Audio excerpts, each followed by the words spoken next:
Welcome students, हम आज देखेंगे डिजिटल फिल्टर्स क्या होते हैं। डिजिटल फिल्टर माने फ्रीक्वेंसी सेलेक्टिव नेटवर्क। अगर डिजिटल फिल्टर की हम बात करें तो बेसिकली ये होती है एक एल्गोरिथम, एक ऐसी एल्गोरिथम या एक ऐसा प्रोसेसर, एक ऐसा डिजिटल प्रोसेसर जो फ्रीक्वेंसी सेलेक्टिविटी का काम करे। यानी कि आपके आने वाले सिग्नल्स में किन फ्रीक्वेंसीज को आउटपुट पर देना है, किन फ्रीक्वेंसीज को आउटपुट पर नहीं देना है, ये निर्णय जिस एल्गोरिथम या जिस डिजिटल प्रोसेसर के माध्यम से हम करते हैं उसी को कहा जाता है डिजिटल फिल्टर। तो basically digital filter software defined होते हैं। सॉफ्टवेयर डिफाइंड यानी कोई एल्गोरिथम होगी या कोई प्रोसेसर होगा, ऐसा होता है डिजिटल फिल्टर। इसका काम ये होता है कि जो आने वाला सिग्नल है, हमारी जो एल्गोरिथम है वो आने वाले सिग्नल के फ्रीक्वेंसी रेंज के आधार पर ये निर्णय लेगी कि इसको आउटपुट पर भेजना है या नहीं भेजना है। अब डिजिटल फिल्टर दो टाइप के होते हैं। डिजिटल फिल्टर का ये जो क्लासिफिकेशन हम आगे करने जा रहे हैं वो उसके इम्पल्स रिस्पॉन्स के आधार पर दिए जाता है। इम्पल्स रिस्पॉन्स के आधार पर ये क्लासिफिकेशन होता है, यानी हमारे सिस्टम का इम्पल्स रिस्पॉन्स कैसा है। जब हम यूनिट इम्पल्स सिग्नल को इनपुट पर देंगे तो हमारा सिस्टम आउटपुट पर क्या देगा, इसके आधार पर डिजिटल फिल्टर्स को क्लासिफाई किया जाता है दो कैटेगरीज में। पहली कैटेगरी है IIR फिल्टर, यानी infinite impulse response filter. Infinite impulse response filter. और दूसरी कैटेगरी होती है FIR फिल्टर, जो है फाइनाइट इम्पल्स रिस्पॉन्स फिल्टर। यानी इम्पल्स रिस्पॉन्स के आधार पर हम फिल्टर्स को दो कैटेगरी में बांट सकते हैं। IIR फिल्टर यानी इनफाइनाइट इम्पल्स रिस्पॉन्स फिल्टर, या FIR फिल्टर यानी फाइनाइट इम्पल्स रिस्पॉन्स फिल्टर। नाम से ही इनका जो फंक्शनिंग है, कंसेप्ट है। FIR फिल्टर यानी फाइनाइट इम्पल्स रिस्पॉन्स, यानी हमारे सिस्टम का जो इम्पल्स रिस्पॉन्स है जिसे हम HN से रिप्रेजेंट करते हैं, ये इम्पल्स रिस्पॉन्स फाइनाइट है। अब इम्पल्स रिस्पॉन्स अगर हमारे सिस्टम का फाइनाइट है तो उस केस में जो आउटपुट कैलकुलेशन हम करते हैं, सिस्टम के लिए जो आउटपुट कैलकुलेशन करते हैं वो हो जाएगा समेशन फ्रॉम 0 to n-1, जहां पर n कोई कांस्टेंट नंबर है जो हमारे सिग्नल की हमें ड्यूरेशन बताएगा। तो summation from n is equals to 0 to infinity x n h n minus से सम कांस्टेंट k, या अगर हम कन्वोल्यूशन का फॉर्मूला यहाँ रखेंगे तो ये समेशन हो जाएगा k 0 to n-1 x k h n minus k। इस फॉर्मूले को हम यूज करते हैं अपने सिस्टम के आउटपुट को कैलकुलेट करने के लिए। अगर हमारा सिस्टम है FIR, अगर हमारा फिल्टर है FIR फिल्टर, तो आउटपुट को कैलकुलेट करने में जो समेशन की रेंज जाती है वो 0 to n-1 जाती है। इसके अलावा जो FIR सिस्टम्स होते हैं, FIR सिस्टम्स में रिकर्सिव नहीं होते, वो मतलब फीडबैक नहीं लगा हुआ होता। इस केस में अगर हम सिस्टम के कोएफिशिएंट्स के फॉर्म में सिस्टम की इक्वेशन लिखना चाहें, मतलब इनपुट आउटपुट का रिलेशन देख करके सिस्टम की इक्वेशन लिखना चाहें, तो वो इक्वेशन होती है yn is equals to summation k is equals to 0 to infinity ak x n minus k। यानी हमारा जो आउटपुट होता है FIR सिस्टम का वो सिर्फ इनपुट पर निर्भर करता है। आउटपुट का फीडबैक लेकर के हम कैलकुलेशन नहीं करते हैं। हमारा सिस्टम नॉन रिकर्सिव होता है। नॉन रिकर्सिव होता है यानी इसमें फीडबैक हम यूज नहीं करते हैं। तो FIR फिल्टर यानी इनका इम्पल्स रिस्पॉन्स फाइनाइट है। इम्पल्स रिस्पॉन्स फाइनाइट है तो आउटपुट का कैलकुलेशन हम ऐसे भी कर सकते हैं जब हम इम्पल्स रिस्पॉन्स के हिसाब से आउटपुट देखना चाहते हैं, या ऐसे भी कर सकते हैं जब हम इनपुट के हिसाब से आउटपुट का रिस्पॉन्स देखना चाहते हैं। तो ये FIR फिल्टर हुआ। अब अगर IIR फिल्टर की बात करें, IIR फिल्टर यानी इनफाइनाइट इम्पल्स रिस्पॉन्स फिल्टर, तो इस केस में जो यूनिट इम्पल्स रिस्पॉन्स हमें सिस्टम का मिलता है वो इनफाइनाइट होता है।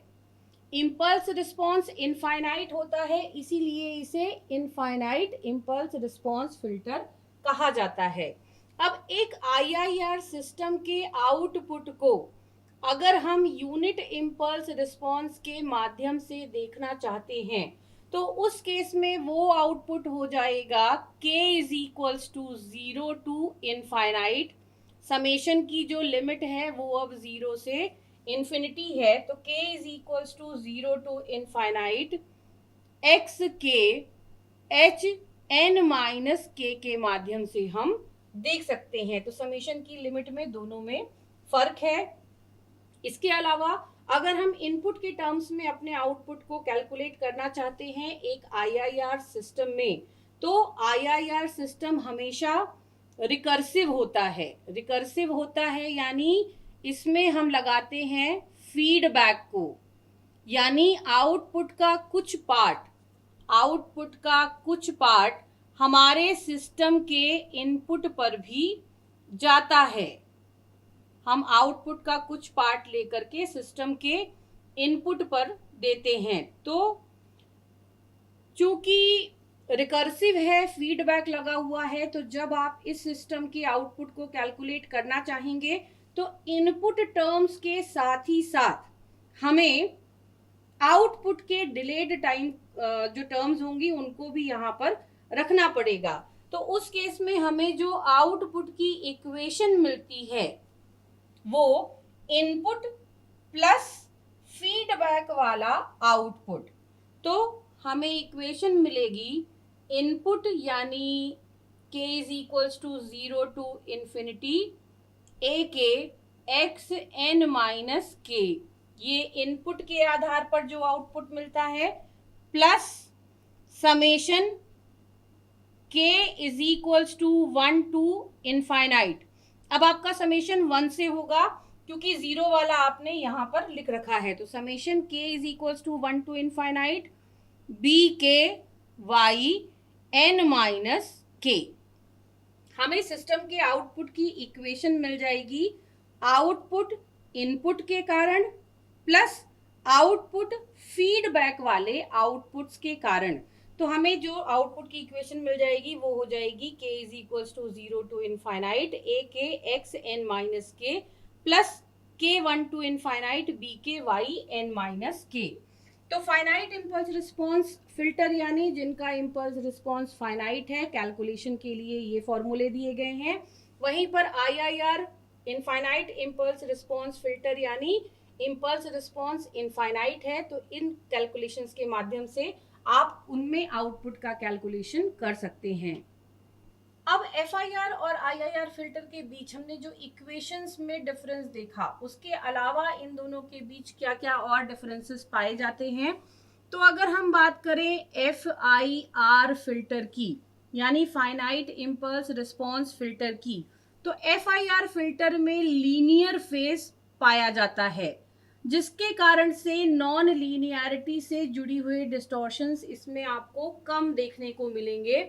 वहीं पे IIR फिल्टर में नॉन लीनियर फेज होने के कारण, फेज रिस्पॉन्स होने के कारण हमें नॉन लीनियरिटी का इफेक्ट ज़्यादा देखने को मिलता है।